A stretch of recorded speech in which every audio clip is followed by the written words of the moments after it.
Good evening. Welcome to the September 23rd, 2024 meeting of the Stillwater City Council. At this time, I will call the meeting to order, and I'll ask that you all stand and join us in the Pledge of Allegiance.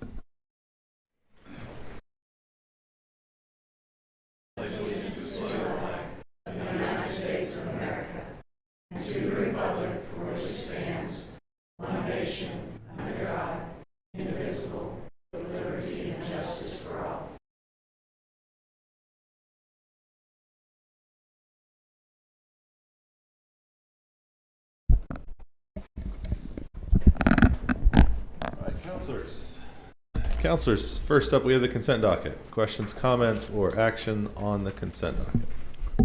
Motion to approve the consent docket. Second. With a motion and a second, please vote.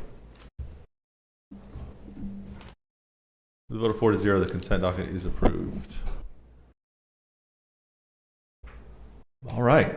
All the way down to number 6, General Order 6A is an update from the Parks and Community Resources Director to provide a report on the Arrowhead Park Survey, implementation of site and neighborhood surveys, and communication related to opportunities for community involvement.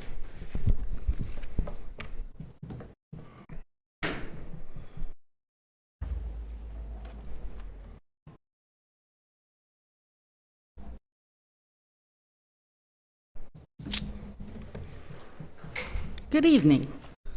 I'm Barbara Bliss, Parks and Community Resources Director. Tonight I'm just going to give you an update on what's been going on within our department. Staff has been meeting with Vice Mayor Jalowski and Councilor Clark, who's not here tonight. And we've been going over some of the changes that are coming to our department and some of the things we would like to see happen. We had a park study session with the public and all of the counselors on August 26th at the community center. And during this meeting, one of the things we did, we talked about researching legalities and appraisals regarding the sale of land.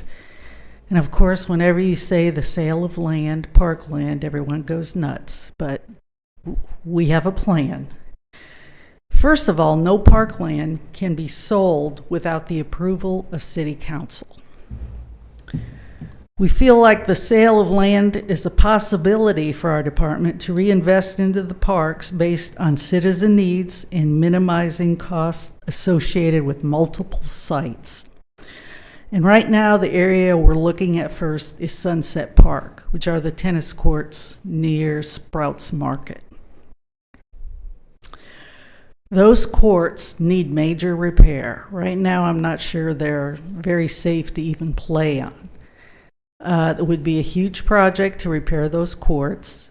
And we believe that instead, if we could sell that piece of land and reinvest into the parks, build some additional tennis courts and pickleball courts, which we don't have outdoor pickleball courts, place them at Couch Park, which is where we currently have our tennis courts. We could have a very nice facility. We could build a bathroom there. And it would be much easier for us to maintain because all of our courts would be on one site.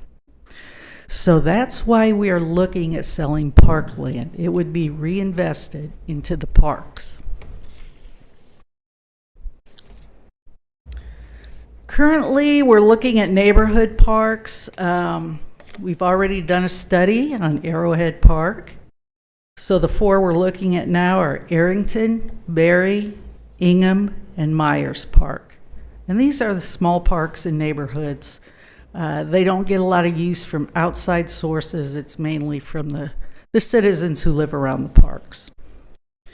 The Arrowhead Park survey has been completed. And what we did, we placed signs at the park, and then we went door to door and put flyers on everyone's door for them to fill out a survey, taking their phone, zapping the QR code, and filling out the survey for us.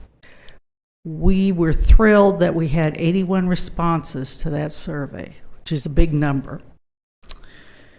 The overwhelming comments from the survey and all age groups who filled it out identified the need for shaded picnic tables, benches, and open green space for activities and dog play. We did have a small playground there, which we had to take out. It was to the point where we could not repair it. So for safety reasons, we took it out. And we wanted to make sure we asked the residents of the neighborhood, what do you want there? We just didn't go in and replace it with another playground. We wanted to make sure we were putting something back into the park that the neighbors wanted.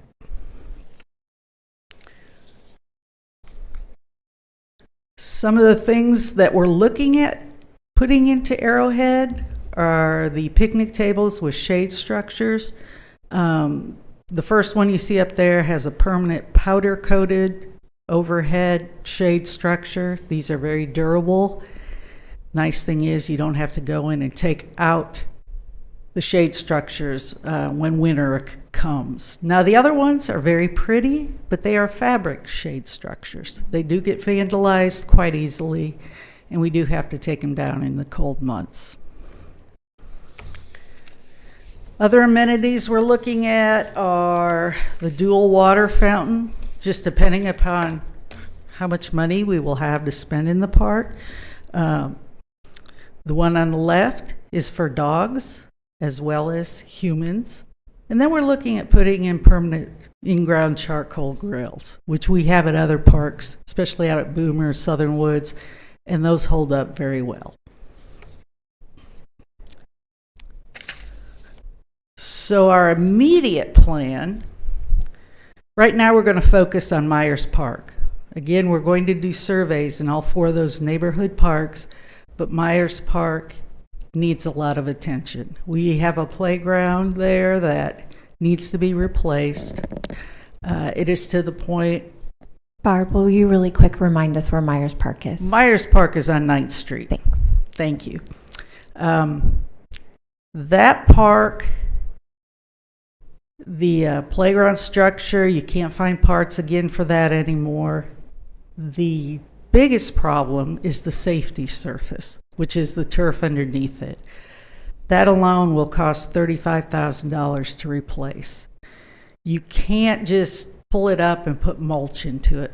The way it is built, it has beams coming up out of it, so the only way you can actually repair it safely is to put the turf back in. So again, we're going to conduct a survey and see, do the residents in that neighborhood want the playground back, or do they want to see something else there?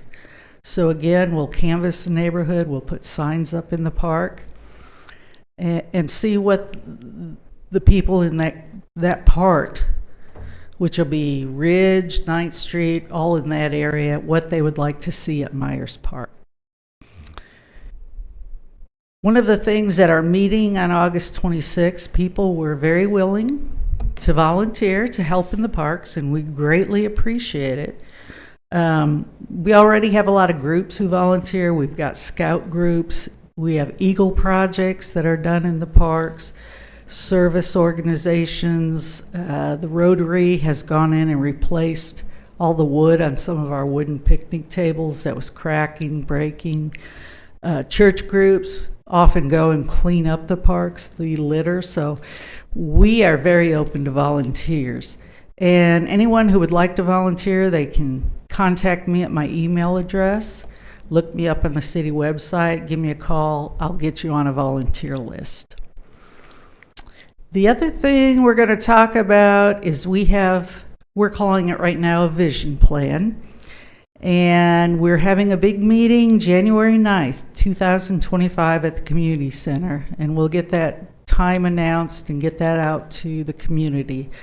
But that will be an opportunity for the citizens to express what they would like to see in our parks. And this can be as grand as you want it to be or as small as you want it to be. So we'd like to hear from people. Do you want more water parks, more splash pads? Do you want an outdoor pool?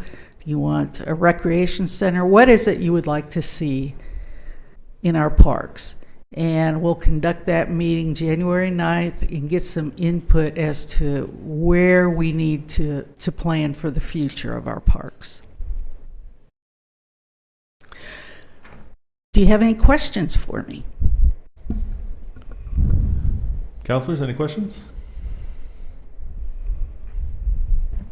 I just wanted to say thank you to staff for I'm really excited about the smaller survey approach to some of the neighborhood parks. I think offering the opportunity for folks that live near those park spaces to provide some feedback if there's necessary things that need to happen due to kind of deferred maintenance and things like that. And also sometimes our neighborhoods are turning over, and so where we may have had young families, we may not have young families. Where we may not have had young families, they might be there now. So it's important to kind of have that opportunity for them to provide some immediate feedback. I do just want to make sure that we're keeping that bigger vision in mind too, so we don't end up with a lot of smaller visions that kind of end up with not a completely comprehensive park system for our community. So, but I think it's great, and it's awesome to see that folks are participating in that. And the other thing that, and we mentioned this when we were talking, is just making sure that we're starting to build kind of an identity with our park spaces, so that as we make these small changes, that they all have some consistency and kind of care, not only to the community or neighborhoods that they're in, but also just to represent our community, whether that's with, from a design perspective or just a signage perspective, right, to make sure we're starting to build a brand around our parks and recreation. We agree, and we're working with Dawn on the branding, so thank you very much, Dawn. That's and right. We don't want a hodgepodge of parks either. We'd like for them to all come together and make sense. Yeah, I think one of the things that we noticed when we've had the chance to visit other parks is that there's some economic efficiencies that can happen when you do that as well. So just kind of using the same bathroom system or it just helps you kind of be more efficient.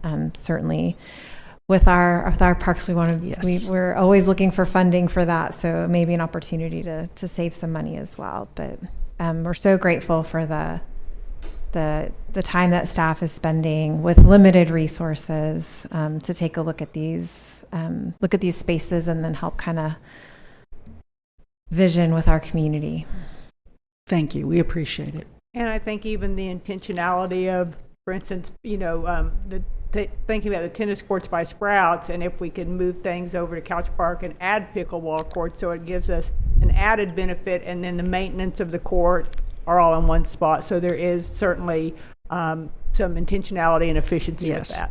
We're just not trying to sell off parkland, although we do have more parkland than 95% of cities our size. So we have a lot, and it's hard to maintain all of it. I think it's got to be a balancing act of taking care of what we have really well, fully supporting it, and seeing what it takes to fully support, what things we can fully support and what things possibly can help in that support.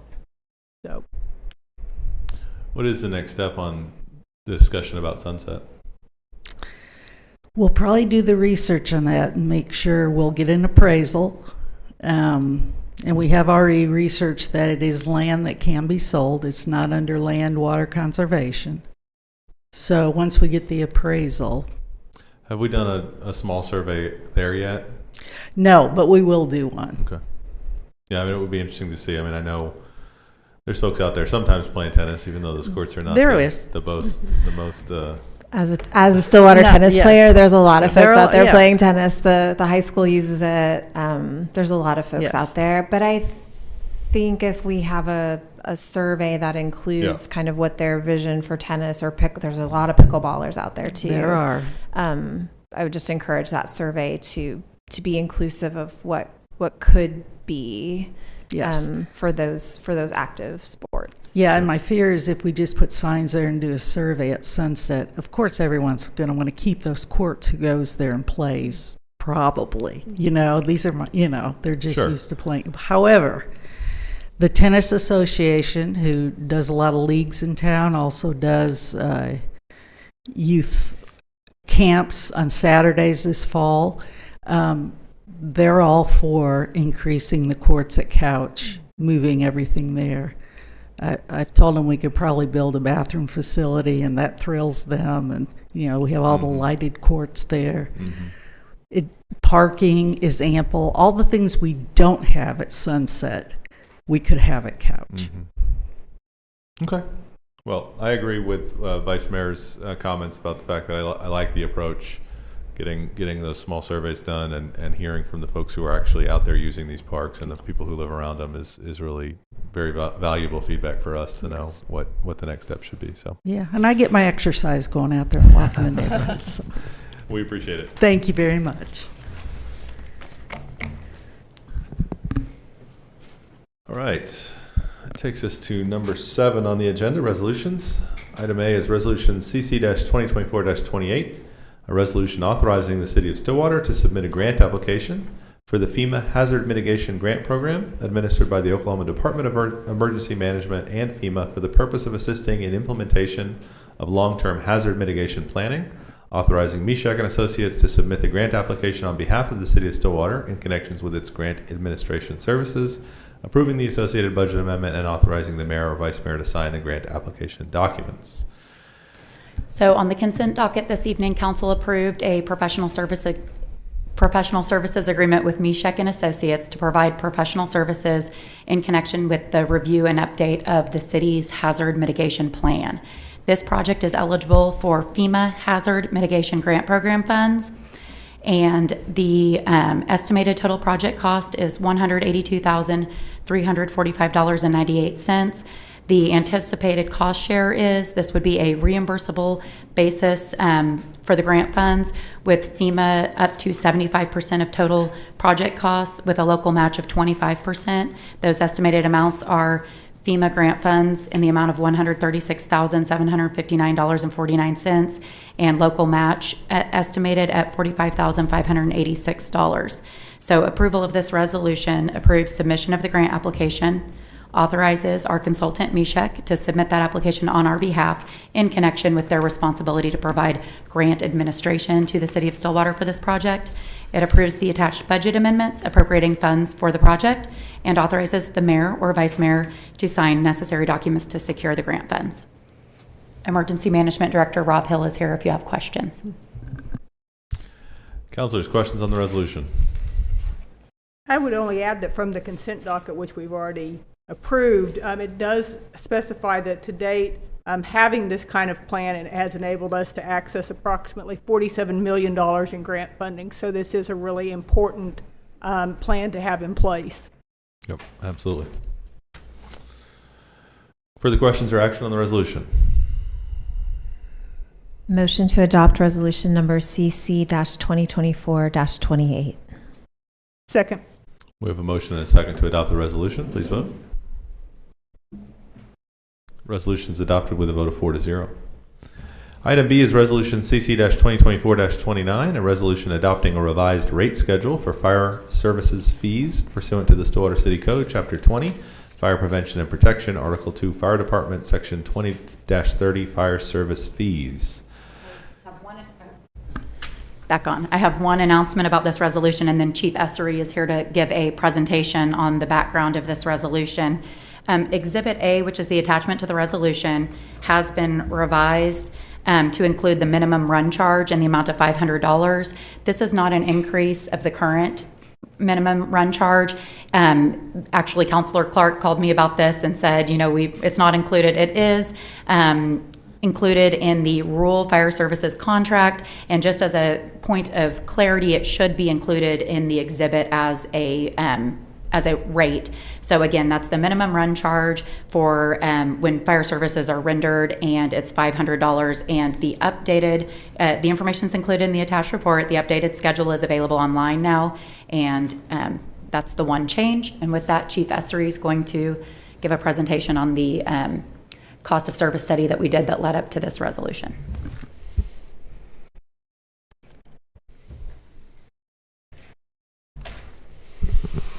Good evening, Mayor, Vice Mayor, Councilors. I am Terry Essery. I'm your fire chief, and I'm here tonight to talk about our rural fire program.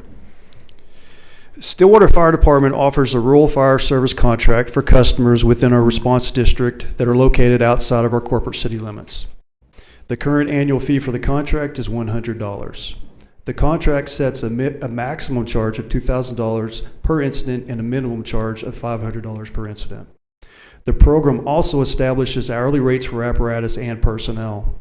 The contract fee and hourly rates were established in 2008 and have not been adjusted since that time.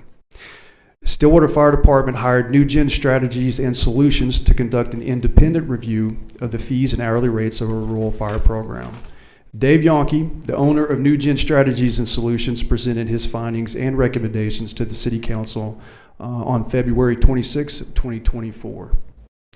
According to New Gen's findings, we are recovering approximately 40% of current personnel costs and 56% of apparatus costs. After an in-depth analysis of New Gen's report and recommendations, staff recommended increasing the annual contract fee to $200 and updating hourly rates for personnel and equipment. These increases will enable us to recover a reasonable amount of cost providing fire protection, hazardous materials instant response, and rescue services to customers in our rural fire district. This approach helps ensure that the financial burden for these services is shared more equitably. And the table that you can see now shows the current rate on the left, or actually it's in the middle, and the proposed rate on the right, and the services is going to be on your left. For the hazardous materials unit, currently we are charging $650 an hour, and there was no changes recommended that, so we're out on target for that. The ladder truck, we're currently charging $550 an hour, and the recommendation by New Gen Strategies is $1,000 an hour. Engine and heavy rescue, and the heavy rescue is what would go out on a car wreck or a basic rope rescue. Currently, it's $350 an hour, and the recommendation is to change that to $650 an hour.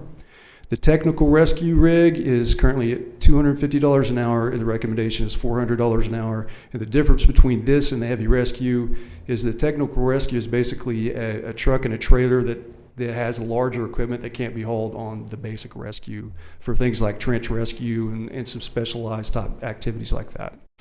Our brush unit is currently being charged at $125 an hour, and the recommendation is to move it to $200 an hour. The battalion chief vehicle, which is generally the incident commander, is currently at $30 an hour, and the recommendation is to increase it to $60. Other staff vehicles that help the incident commander currently at $25 an hour, and recommendations is to move it to $55 an hour. And for personnel, line personnel, which is our line firefighters, the current rate is $28 an hour. The proposed rate is $60 an hour. Our company officers, which would be our lieutenants and captains, they're currently being charged at $30 an hour. The recommendation is to move it to $67.50. And command officers, which would be battalion chief and up, currently are being charged at $35 an hour, and the recommendation is to move it to $105 an hour. And this is actually the fire. This footage is from Rob, and I'm going to stop that before you kind of see a bird's eye view. This is from the drone that Rob and his crew took. Actually, sorry, kind of fast forwarded through that. But that was last Tuesday. The fire burned for about 2 days. We had, in addition to Stillwater Fire Department, of course, we had 6 mutual aid partners that helped us and multiple emergency management personnel. And that was a challenging fire, even though it wasn't a high fire danger day. So that's the kind of stuff that we're dealing with.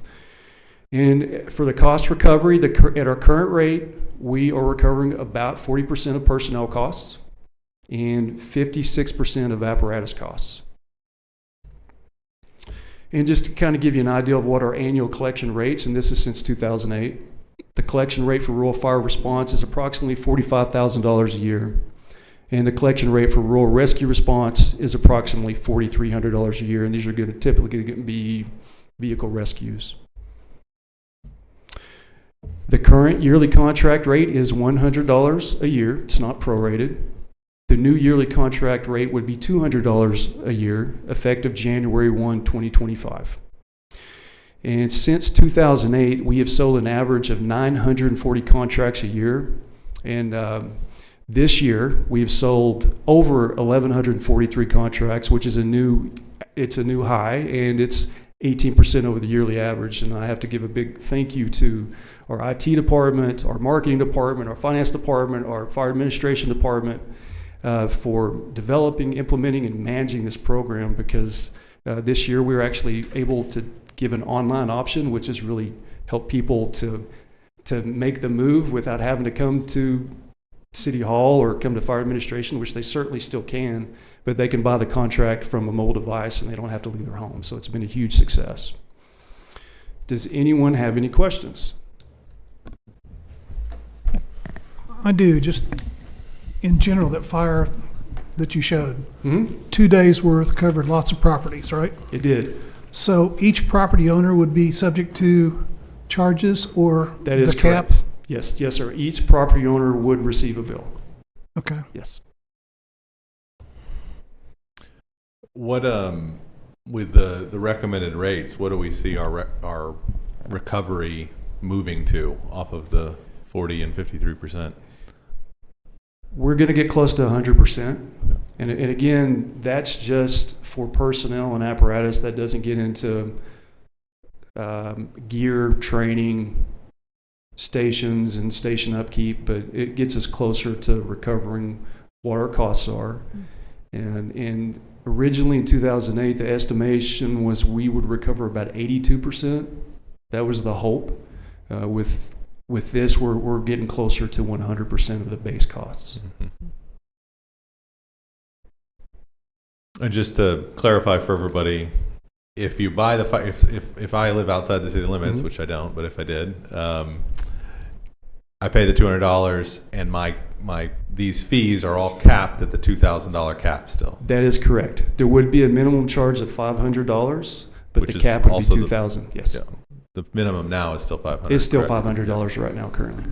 But if I don't buy the contract, It Then- looking at if we're truly recovering our costs, my estimation for a typical structure fire response in the county is going to be about $4,000 an hour, just for cost recovery.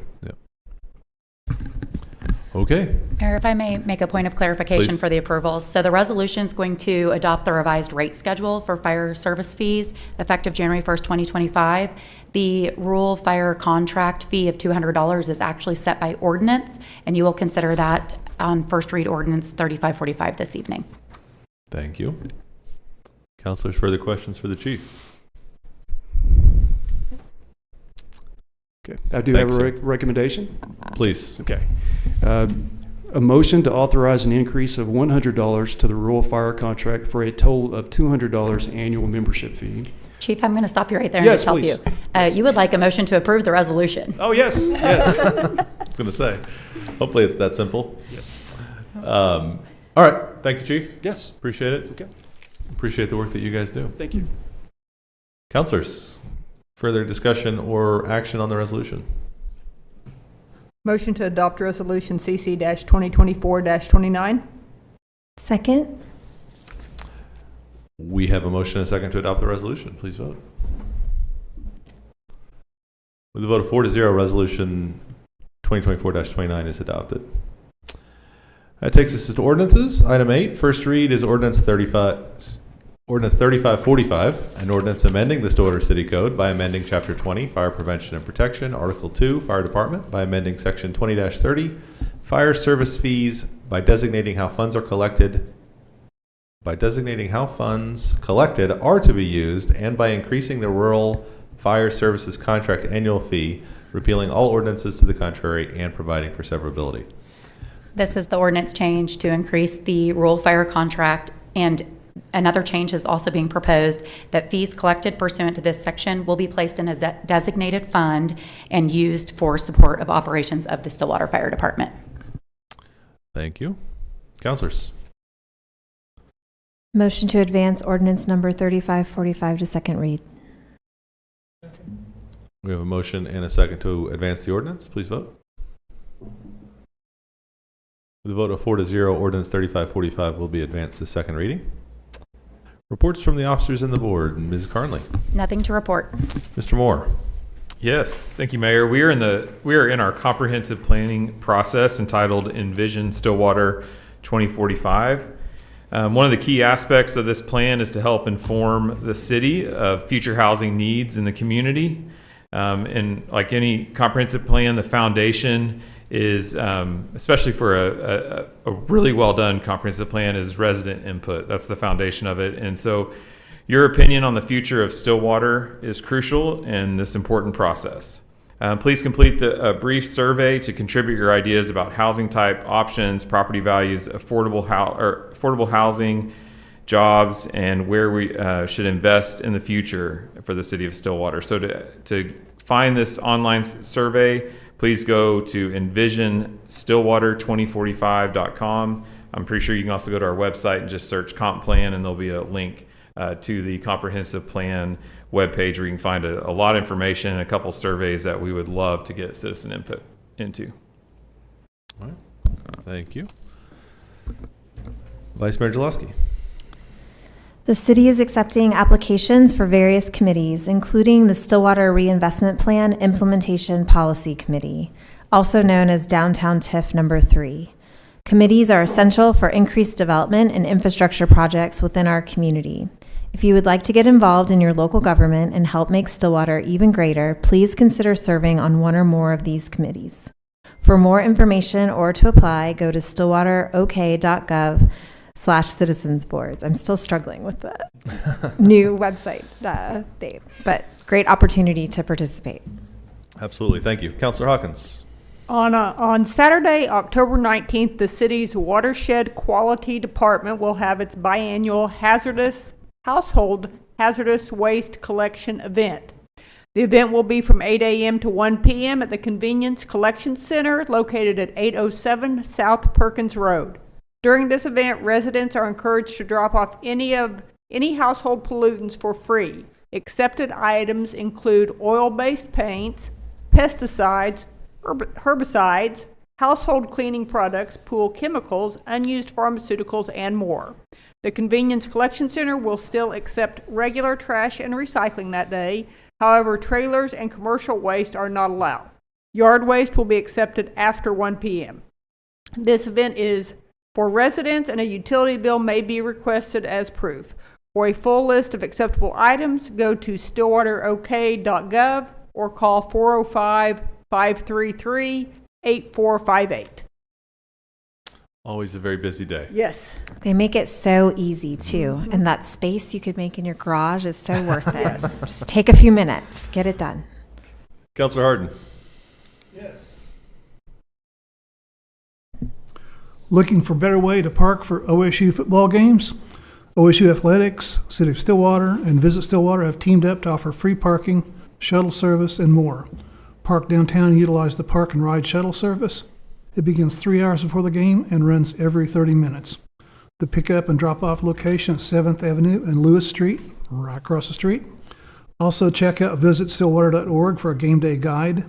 Save money, beat the rush, park downtown, come early, shop and dine local, and always, go Pokes. It's a fantastic service. Tons of stuff to do downtown while you're waiting for the game to start, too. Absolutely. I will let you know that the Stillwater Police Department has responded to multiple car burglaries in the last few months. Unfortunately, it's important to remember that car theft is a crime of convenience. We can make small changes to protect our vehicles. Please remember to lock your vehicle and take your key fob with you. Park in a well-lit area. Do not leave valuables in your car. Please never leave a gun in your car. Please never leave a gun in your car, especially if it's not locked. That happens way too often. Please keep your car always locked. For more information on safety tips and for notifications, you can follow the Stillwater Police Department on Facebook, Instagram, and X, which I guess is what they call Twitter now. I have a couple other things. One is written on the agenda here. If you've been following our data center project, you'll have noticed that our public hearings for that project have been shuffled around quite a bit, unfortunately, due to some publication snafus and needing to get notice out there correctly. We wanted to make sure that's all done exactly the way it's supposed to be done. So the current dates for our next public hearings will be October 7th and November 4th here at our regular council meetings on those dates. So October 7th and November 4th, we will have public hearings on our data center project. You can get more information on the website, stillwaterok.gov/data center project plan. We've also responded. I know most of us have gotten emails about it as well. Feel free to reach out and ask any questions that you have. But public hearings, October 7th, November 4th. Also just wanted to add, kind of as a personal note or as a note to folks in the city that may have known K.O. Jones. She passed away this last week. K.O. I've known for my whole life, I think. She was a cafeteria worker at Westwood when I was a student there way back in the day. And her K.O. and her husband Larry have been huge parts of our Sister Cities program for many years. K.O. was actually born in Kyoto, Japan, I think 90 years ago or so, and just been a huge part of our community for a long time, and especially her work with our Sister Cities program, her sukiyaki dinners for our Sister Cities council and folks in that program have been wonderful. And we just pass along our condolences to her family, her husband Larry, and their children. We will certainly miss KO here in Stillwater. Nothing further on our agenda, city councilors. Is there a motion to adjourn? Second. We have a motion and a second to adjourn city council. Please vote. With a vote of 4-0, city council is adjourned. At this time, I will call to order the Stillwater Utilities Authority meeting for September 23rd, 2024. Trustees, questions, comments, or action on the consent docket? Second. A motion and a second to approve consent. Please vote.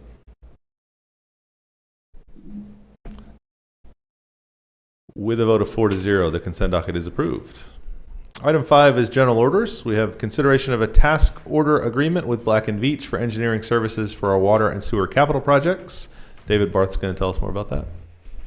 Yes, good evening, trustees. David Barth with engineering. Whoops.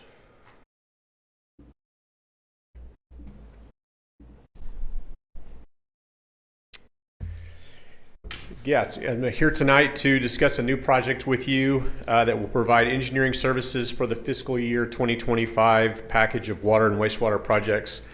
Before I get into it, I just want to say that a lot of work went into this over the late spring, early summer. We sent consultants requests for letters of interest. We then shortlisted and sent out requests for proposals, shortlisted, interviewed, and we ended up selecting Black & Veatch, who we're excited to partner with again on this very important project for the city of Stillwater. I also wanted to add that Lars Ostervold is here this evening in the audience, there in the light blue shirt. Lars is the project director for this project with Black & Veatch.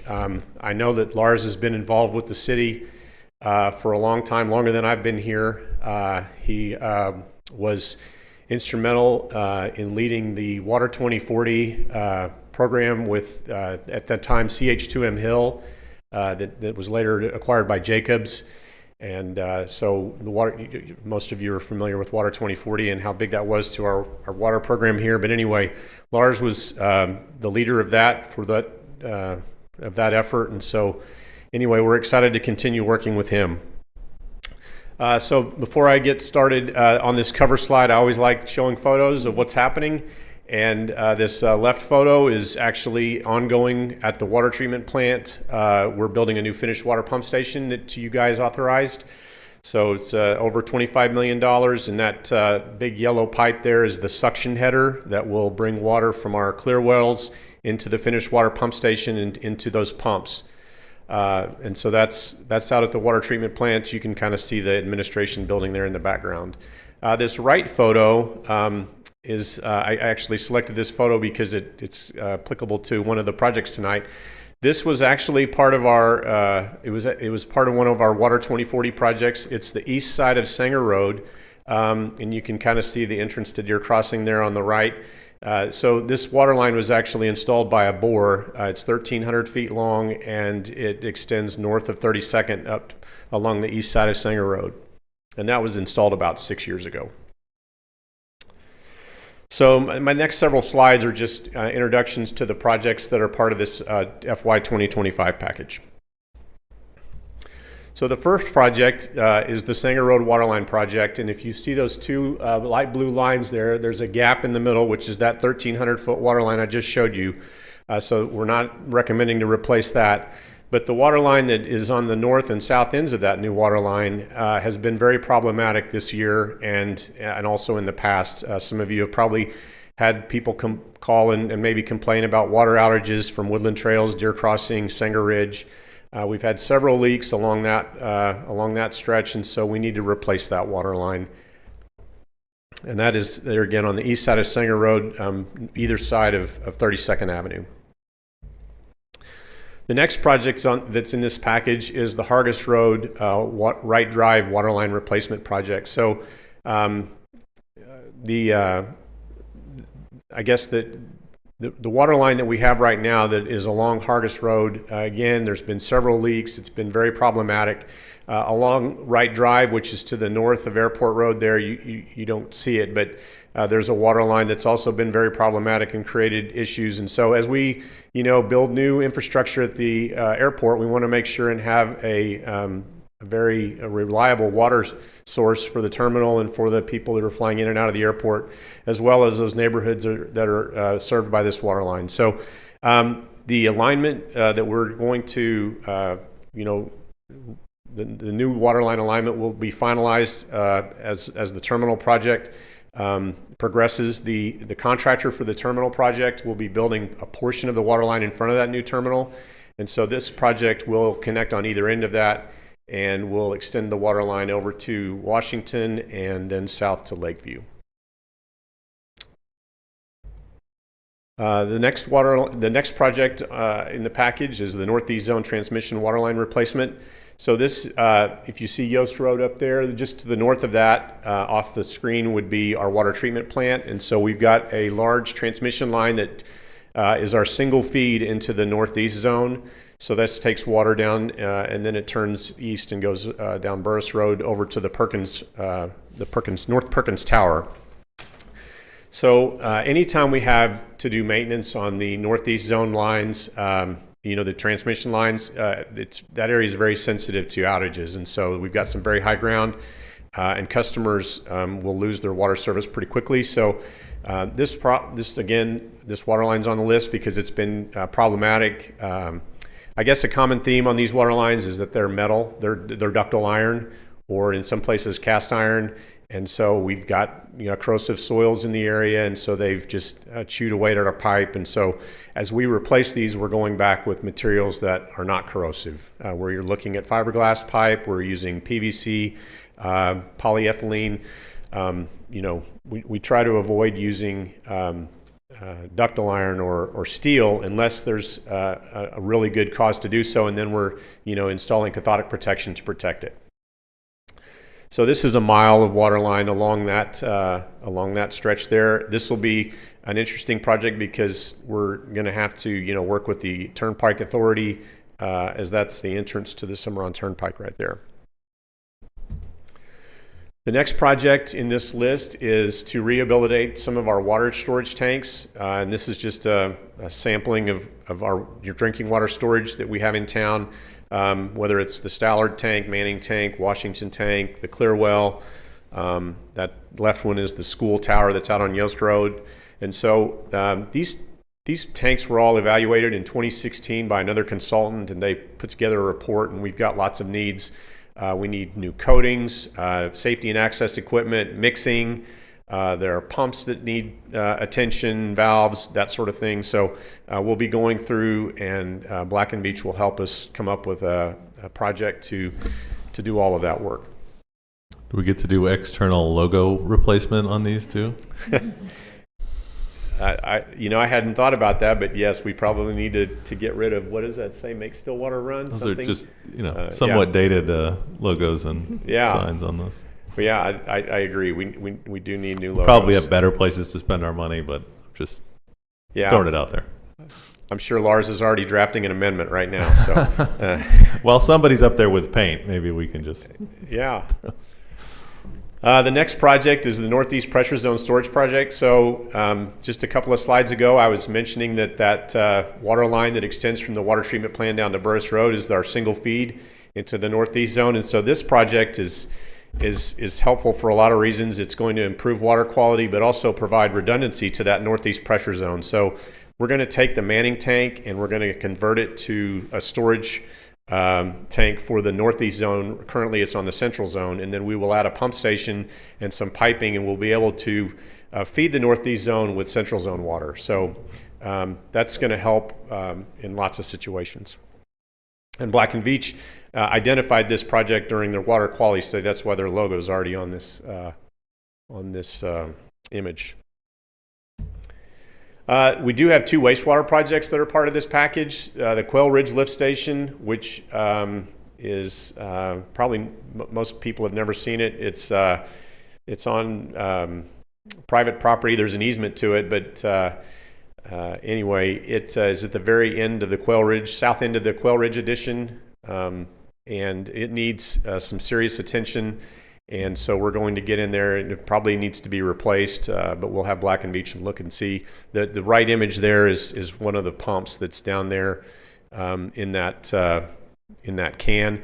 Then there's the Woodland Trails Lift Station. The Woodland Trails Lift Station is really only about 20 years old, but the pumps really struggle to serve the wastewater needs for that development, and so we're going to get in there and look. I'm hopeful that everything else is in really good shape in terms of the wet well and the other components there that are structural, just because it's not that old, whereas the Quail Ridge Lift Station is probably twice that old.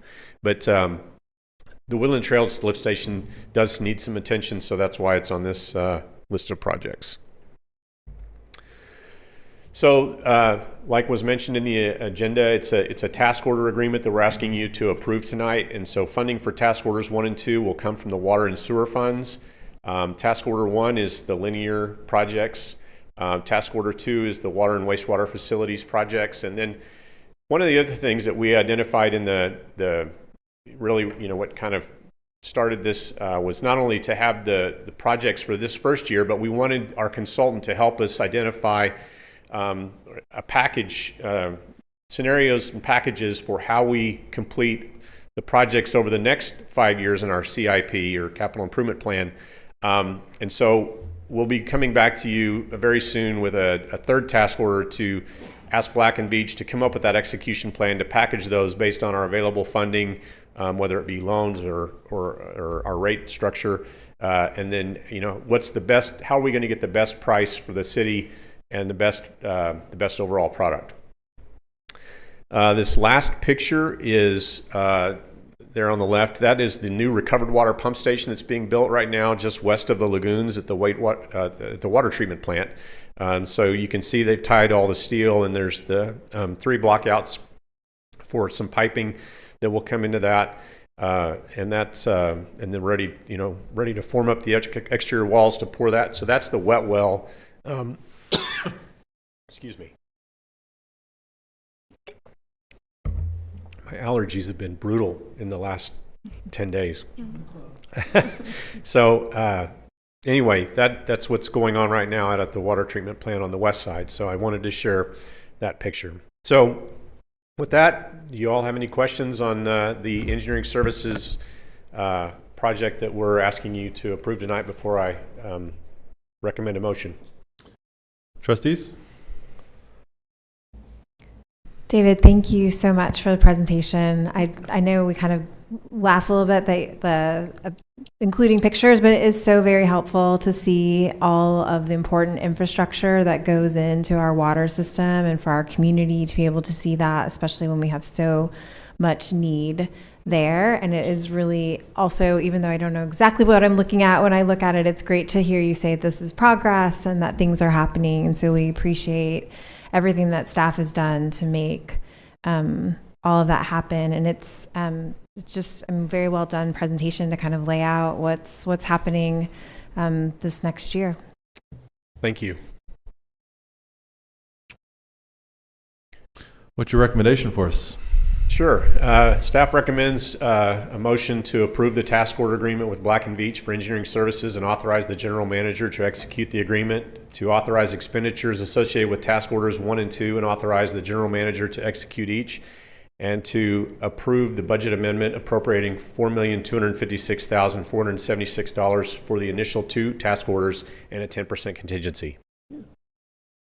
Thank you, David. Trustees? Motion to accept staff recommendations. Second. We have a motion and a second. Please vote.